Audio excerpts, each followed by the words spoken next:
Hello everyone, embryonic development हमारा आज का टॉपिक। एक्चुअली इसको तो हम पहले ही स्टार्ट कर चुके हैं। इम्प्लांटेशन जो है वो लास्ट वीडियो लेक्चर में मैं डिस्कस कर चुकी हूँ। आज हम कर रहे हैं सेकेंड वीक ऑफ डेवलपमेंट। तो सेकेंड वीक ऑफ डेवलपमेंट जो है एम्ब्रियोनिक डेवलपमेंट की सीरीज़ में आज का topic. First week of development में लास्ट सेक्शन में मैंने आपको इम्प्लांटेशन करवाया था, जो कि फर्स्ट वीक के लास्ट में, मतलब कि 7th डे जो है फर्टिलाइजेशन से अगर हम काउंट करते हैं तो 7th डे जो है वो फर्टिलाइजेशन से काउंट करें तो 7th डे इम्प्लांटेशन हो जाता है। 6th डे वो लूजली अटैच हो जाता है और 7th डे जो है एम्ब्रियो फॉर्मली अटैच हो जाता है। तो यहाँ पर आपके सामने एक डायग्राम है बच्चों, जिसमें आप देख रहे हैं। देखिए, ये जो आपको पिंक कलर की वॉल दिखाई दे रही है बच्चों, this is endometrial wall. This endometrial wall is actually ये वो पार्ट है जहाँ पर इम्प्लांटेशन हो रहा है। जब इम्प्लांटेशन होगा, डेवलपमेंट, अगर हम ट्रोफोब्लास्ट की डेवलपमेंट की बात करते हैं, आपको याद होगा बाहर वाली लेयर जो है this is called trophoblast and this is called inner cell mass या इसे हम एम्ब्रियोब्लास्ट भी कहते हैं। अब मैंने ट्रोफोब्लास्ट लिखने की जगह दो वर्ड्स यूज़ किए हैं। One is called cytotrophoblast and the second is called syncytiotrophoblast या सिंसाइटियोट्रोफोब्लास्ट भी आप इसे प्रोनाउंस कर सकते हैं। तो बात हम कर रहे हैं सेकेंड वीक ऑफ डेवलपमेंट की, मतलब कि अगर मैं सेकेंड वीक स्टार्ट कर रही हूँ तो आई शुड राइट हियर कि 8th day, after 8th day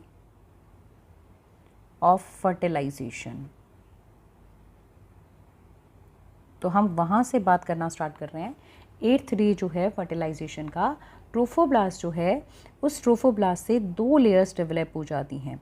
trophoblast से ये एक layer cytotrophoblast and the second is syncytiotrophoblast, दो लेयर्स डेवलप हो जाती हैं और दोनों ही डेवलप हो रही हैं ट्रोफोब्लास्ट से, मतलब कि ये दोनों डेवलप हो रही हैं आउटर सेल मास से। तो ये साइटोट्रोफोब्लास्ट जो है वो अंदर की तरफ रहेगी, ये आपको दिखाई दे रही है, दिस इज कॉल्ड साइटोट्रोफोब्लास्ट, और बाहर की तरफ दिस इज कॉल्ड सिंसिशियोट्रोफोब्लास्ट। अब देख रहे हैं जो लेयर एंडोमेट्रियम से कांटेक्ट में है उसी लेयर पे सिंसिशियोट्रोफोब्लास्ट फॉर्म हो रही है। अब जैसे जैसे ये अंदर की तरफ आएगा तो सिंसिशियोट्रोफोब्लास्ट जो है वो पूरी सरफेस पर बनने लग जाएगी। जितना जितना आप इस डायग्राम में देख रहे हैं, जितना जितना ये अंदर की तरफ आएगा बच्चों, तो यहाँ पर सिंसिशियोट्रोफोब्लास्ट जो है वो डेवलप हो जाएगी उतनी ही लेयर से। जब ये अंदर की तरफ पेनिट्रेट कर रहा है तो यहाँ पर again I am telling you, trophoblast जो है it develops into two layer, cytotrophoblast and syncytiotrophoblast. ठीक है, अब ये जो हैं दोनों बाउंड्रीज बहुत काम की हैं। कैसे, किस तरह से काम की हैं, तो हम बात करते हैं कि जो सिंसिशियोट्रोफोब्लास्ट है, सिंसिशियोट्रोफोब्लास्ट जो है ड्यूरिंग इम्प्लांटेशन ये एंजाइम सिक्रीट करता है। देख रहे हैं आप ये, तो सिंसिशियोट्रोफोब्लास्ट जो है उसकी फिक्स बाउंड्रीज नहीं है। सिंसिशियोट्रोफोब्लास्ट जो है that is not having fix boundary. Cytotrophoblast तो वो अपनी जगह पर ही रहेगी इस तरह से, लेकिन सिंसिशियोट्रोफोब्लास्ट जो है वो एंजाइम सिक्रीट करती है और वो एंजाइम एंडोमेट्रियम की लाइनिंग जो है उसको डाइजेस्ट करके वहाँ पर जगह बनाती है, जिससे कि ये एम्ब्रियो यहाँ पर पेनिट्रेट कर सके, एंटर कर सके। ठीक है, तो यहाँ पर सिंसिशियोट्रोफोब्लास्ट जो है आपको आगे की तरफ बढ़ती हुई दिखाई दे रही हैं। साइमल्टेनियसली आपको एक और बात भी याद रखनी है कि ये जो ट्रोफोब्लास्टिक सेल्स हैं, मतलब कि syncytio and cytotrophoblast, they secrete HCG। HCG is human chorionic gonadotropin hormone. इसके बारे में ये भी जानना आपके लिए बहुत ज़रूरी है कि HCG का प्रेजेंस जो है मैटरनल ब्लड में होगा और साथ में यूरिन में भी आएगा। That is the confirmatory test for the pregnancy, क्योंकि HCG जो है that is secreted by trophoblast, और ट्रोफोब्लास्ट आप समझ गए हैं कि ये तभी बनती हैं ट्रोफोब्लास्ट जब इम्प्लांटेशन स्टार्ट होता है, तो मतलब कि फर्टिलाइजेशन के बाद। तो HCG का यूरिन और ब्लड में प्रेजेंस प्रेगनेंसी टेस्ट को कंफर्म करता है। So let's again come on the syncytiotrophoblast. ये कुछ ऐसे एंजाइम सिक्रीट कर रही हैं जो कि इसकी लाइनिंग को इरोड कर रहे हैं। ठीक है, इवेंचुअली ये जो है ब्लास्टोसिस्ट ये अंदर की तरफ पेनिट्रेट कर जाएगी। अब आप देख रहे हैं ये ब्लास्टोसिस्ट अंदर की तरफ पेनिट्रेट कर रही है।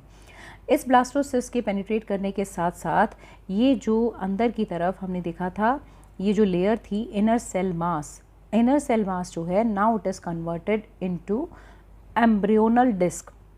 अब ये जो एम्ब्रियोनल डिस्क है, you can see the structure here. ये बाइलेमिनर एम्ब्रियोनल डिस्क यहाँ पर बन जाती है। बाइलेमिनर एम्ब्रियोनल डिस्क मतलब कि जो पूरा इनर सेल मास जो कि बंच की फॉर्म में था, इनर सेल मास आप जैसा कि देख रहे हैं ये बंच की फॉर्म में था, और लेकिन अब ये 2 लेयर्स में अरेंज हो गया, एक ब्लू कलर की layer and the lower one is yellow colour. जो येलो कलर की लेयर है दिस इज़ क्यूबॉइडल सेल्स और these are low columnar sales.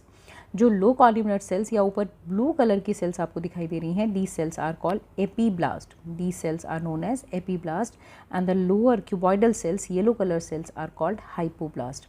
ये दोनों सेल्स जो हैं एपीब्लास्ट और हाइपोब्लास्ट, ये दोनों मिलकर बनाती हैं बाइलेमिनर एम्ब्रियोनिक डिस्क, और इनके बीच में एक कैविटी अपीयर होना स्टार्ट हो जाती है जिसकी अभी हम बात करेंगे। लेकिन उसकी बात करने से पहले हम बात कर रहे थे HCG। HCG जो हार्मोन है उसका function, human chorionic gonadotropin hormone, इसका एक्शन जो है HCG का फंक्शन जो है दैट इज़ सिमिलर टू, इसका जो फंक्शन है this function is similar to LH।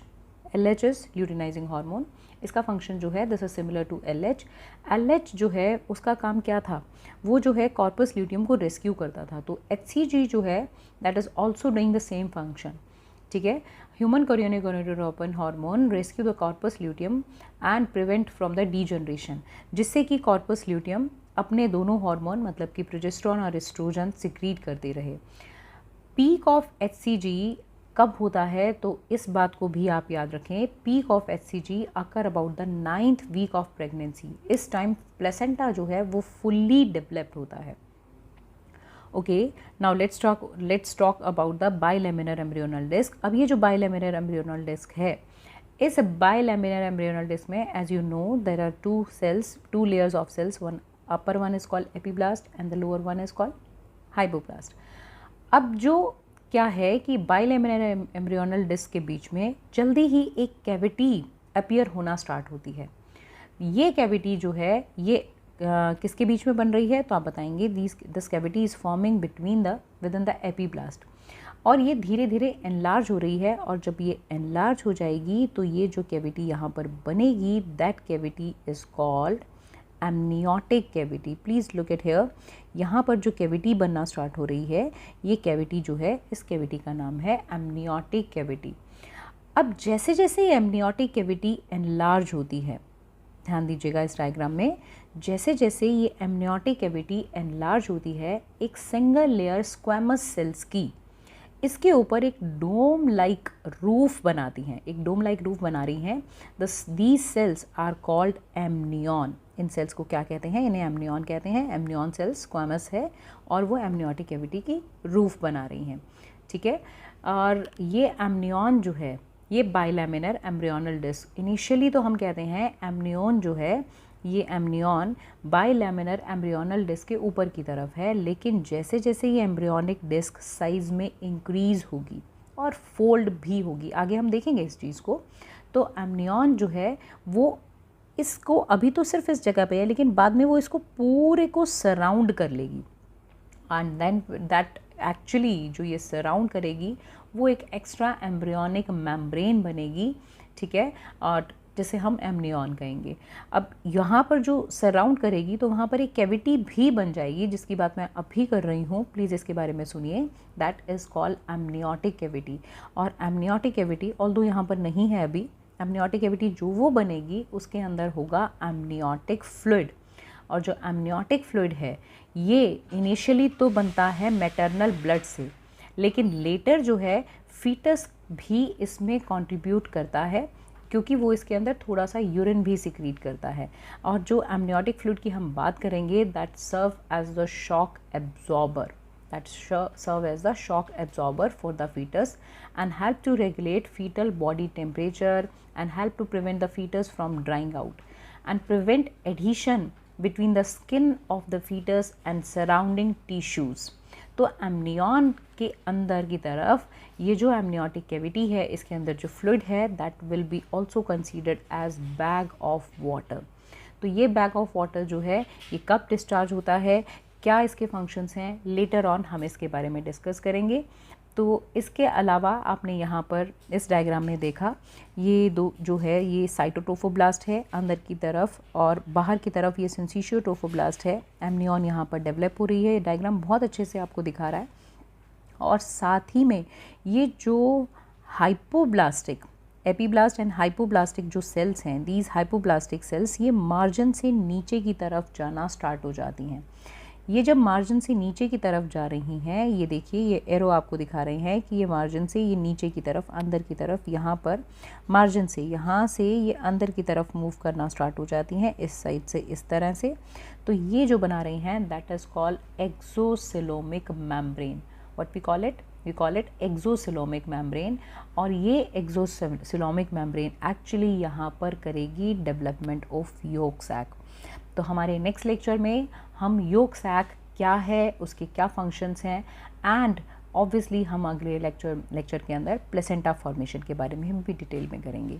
Thank you.